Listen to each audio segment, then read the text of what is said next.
Ya, Assalamualaikum warahmatullahi wabarakatuh. Alhamdulillah kita ketemu lagi dalam mata kuliah analisa desain pertemuan ke-9. Semoga semuanya diberi kesehatan sampai pertemuan berikutnya. Amin. Nah, hari ini kita akan membahas mengenai perancangan sistem terinci ya pada bagian input.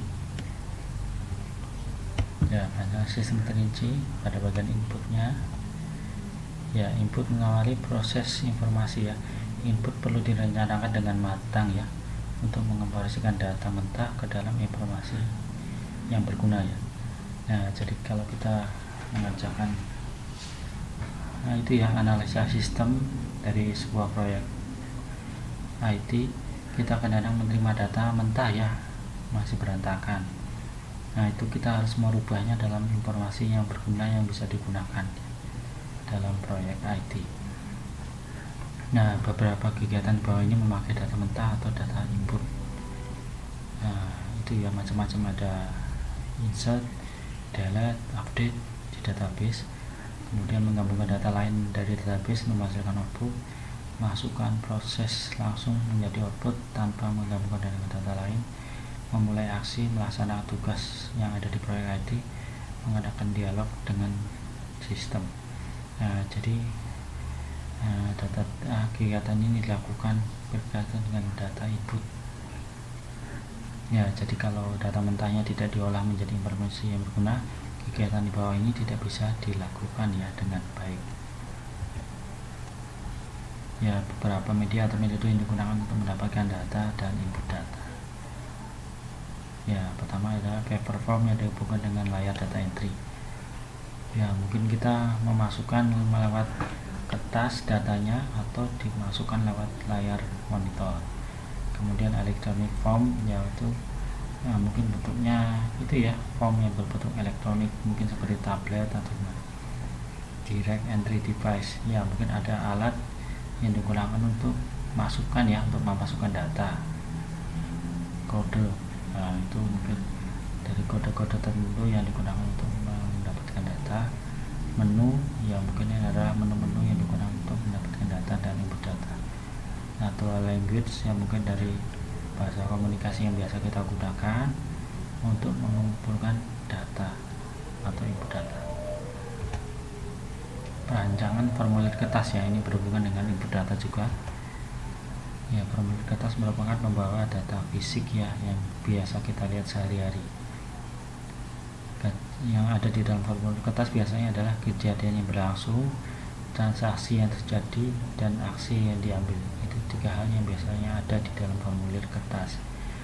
Ya, aktivitas ini menghasilkan data yang dapat diambil dan masukkan dalam sistem untuk dapat diproses dalam proyek IT. Aktivitas memasukkan data dapat dilakukan dengan keying atau scanning ya. Ya, memasukkan kode atau menggunakan alat scanning. Ada beberapa perusahaan form ini menjadikan satu bisnis seperti asuransi, saham, hipotek, dan kredit. Ya, jadi bentuk formulir kertas ini menjadi bisnis ya dalam asuransi, saham, hipotek, dan kredit. Ya, hal-hal yang harus diperhatikan dalam merancang formulir kertas. Pemilihan kertas ya. Ya, jadi dalam input formulir kertas hal yang harus diperhatikan pertama adalah pemilihan kertas, yaitu nama formulir yang akan disimpan. Ya, jika formulir yang akan digunakan datanya hanya 1 atau 2 hari, 3 hari, mungkin kertasnya mungkin yang kualitasnya tidak bagus, tidak apa-apa. Tapi kalau formulir yang disimpan datanya akan disimpan lebih dari 1 bulan, berarti kertas yang digunakan harus yang bagus dan tahan lama. Kemudian penampilan dari formulir. Ya, penampilan dari formulir juga penting ya. Maksudnya penampilannya yang bagus, mungkin akan mudah digunakan dan banyak yang menggunakan. Banyak formulir tersebut yang ditangani. Ya, jika banyak formulir yang ditangani, maka banyak juga kertas atau kualitas kertas yang bagus yang akan digunakan. Kemudian bagaimana penanganannya? Ya, maksudnya nanti kertasnya akan dilipat dipergunakan secara halus atau secara kasar atau dibawa oleh pemakainya. Jika kertasnya akan dilipat-lipat, maka kertasnya harus kualitas bagus ya. Jika kualitasnya jelek, maka data yang di dalamnya akan hilang. Atau di bawah kertas itu akan dibawa oleh pemakainya. Nah, mungkin kertasnya itu tulisannya harus tahan air atau sebagainya. Nah, seperti itu ya. Nah, ini masih lanjutannya. Kemudahan untuk digunakan ya. Nah, formulirnya itu harus mudah digunakan ya, jangan dipersulit ya. Kemudian lingkungan sekitarnya itu apa? Ada minyak, kotoran, panas, dingin, lembab. Nah, itu sangat berpengaruh terhadap kertas yang akan kita gunakan. Kemudian metode pengisian data di formulirnya seperti apa? Tulis tangan atau mesin. Jika tulis tangan, maka ada di formulir itu ada kolom yang harus diisikan. Jika mesin, maka kertasnya hanya dimasukkan ke dalam mesin, tiba-tiba datanya sudah masuk ke dalam kertas. Keamanan terhadap pudar data. Nah, ini jika ditulis di terhadap kertas, maka data yang ditulis itu harus aman ya, tidak gampang pudar.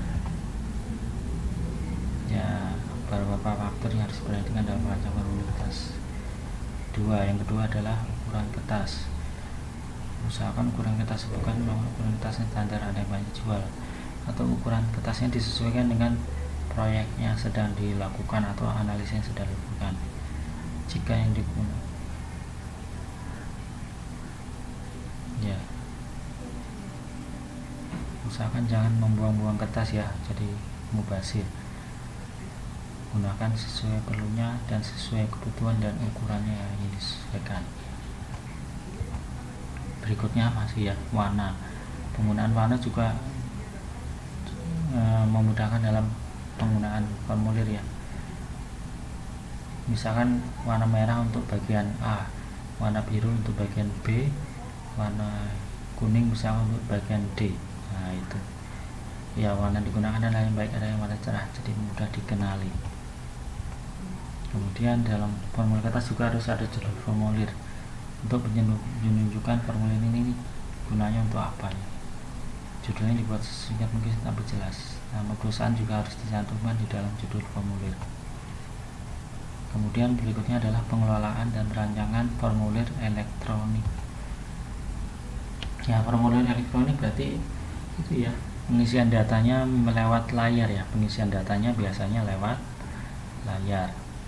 Ya, lewat digitizer atau layar video display terminal ya, menggunakan beberapa komponen seperti berikut. Pembagian area ya, mungkin bagian mengisi data A sebelah sini, mengisi data B sebelah ini, instruksi yang ada, line block dan caption, indikator field data, urutan penerbangan perancangan. Nah, ini lebih jelasnya nanti kalau ada tampilannya langsung ya. Pengelolaan formulir elektronik ya, sesudah formulir elektronik dirancang dan disetujui, akan disimpan dalam pita magnetik atau media optika atau disimpan ke dalam hard disk yang akan dikirim ke komputer workstation. Biasanya formulir elektronik ditampilkan pada layar workstation yang ada pada klien. Ya, jika hardcopy dari formulir diperlukan, maka bisa hasilnya itu dimunculkan pada printer. Smart Electronic Form, formulir elektronik yang cerdas menunjukkan bagaimana user mengisi formulir, menyediakan instruksi dan pesan secara online, melakukan perhitungan dan mengirim data untuk proses tambahan. Nah, ini lebih jelasnya nanti kalau sudah dipraktekkan langsung ya, atau ditampilkan contohnya. Perancangan formulir elektronik ya, untuk merancang formulir elektronik kita harus mengambil data dari survei yang kita lakukan ya, dari dokumen sumber yang kita dapatkan dari survei.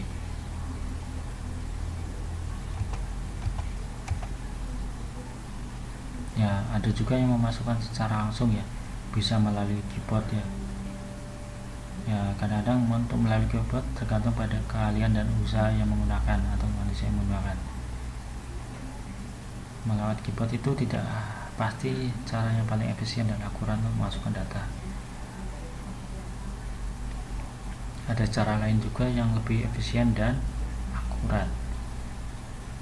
Ada juga yang memasukkan data dengan membaca langsung dari dokumen sumber atau dokumen aslinya tanpa kita menginputnya lewat keyboard, dibaca langsung mungkin lewat scanner ya, seperti itu contohnya ya. Masih lanjutannya, beberapa peralatan untuk memasukkan data secara langsung yang tidak melewati keyboard. Pertama adalah magnetic ink character recognition. Nah, ini adalah membaca pita magnetik ya untuk membaca data. Kemudian optical character recognition. Nah, ini berarti membaca kalimat atau huruf yang ada di dalam dokumen sumber, langsung dibaca kata atau tulisannya. Kemudian image scanner. Nah, image scanner ini berarti membaca langsung tulisan dan gambarnya melalui scanner. Nah, berikutnya adalah automatic teller machine atau ATM. Nah, ini memasukkan data langsung lewat tampilan monitor dan keyboard. Voice recognition. Nah, ini memasukkan data lewat suara. Nah, mouse. Nah, ini memasukkan data lewat mouse, yaitu berdasarkan data yang kita pilih ya, menggunakan mouse tersebut. Pengkodean input. Nah, biasanya dalam analisa data kita harus membuat kode ya untuk membedakan hal satu dengan hal lainnya. Ya, misalkan kita bikin tabel di database untuk bagian HRD dan bagian HRD dan bagian IT. Nah, itu mungkin di dalam database harus dibedakan berdasarkan kode ya. Untuk bagian HRD misalkan kodenya H01. Untuk bagian IT misalkan kodenya adalah H03. Nah, itu kodenya bisa seperti itu atau ditambahi karakter-karakter khusus ya, seperti persen, pagar, dolar dan sebagainya, atau simbol kode batang, warna dan suara, petunjuk pembuatan kode yang mungkin menggunakan angka, huruf dan karakter khusus ya, tergantung kebutuhannya ya. Ya, harus diperhatikan dalam pembuatan kode adalah mudah diingat, fleksibel, efisien, konsisten ya, tidak berubah-ubah, sesuai standar, menghindari spasi ya. Ya, kalau bisa kode itu jangan menggunakan spasi ya, agar mudah diingat dan mudah dikenali. Validasi input. Ya, semua input yang kita lakukan melalui keyboard dan macam-macam itu harus divalidasi atau dicek ya, atau diperiksa. Biasanya validasi input berbasiskan client side atau inputnya melewati itu ya, komputer klien, komputer user, atau validasi input berbasis server side. Nah, kalau berbasis server side berarti data-data yang kita terima dari klien itu baru divalidasi di komputer server.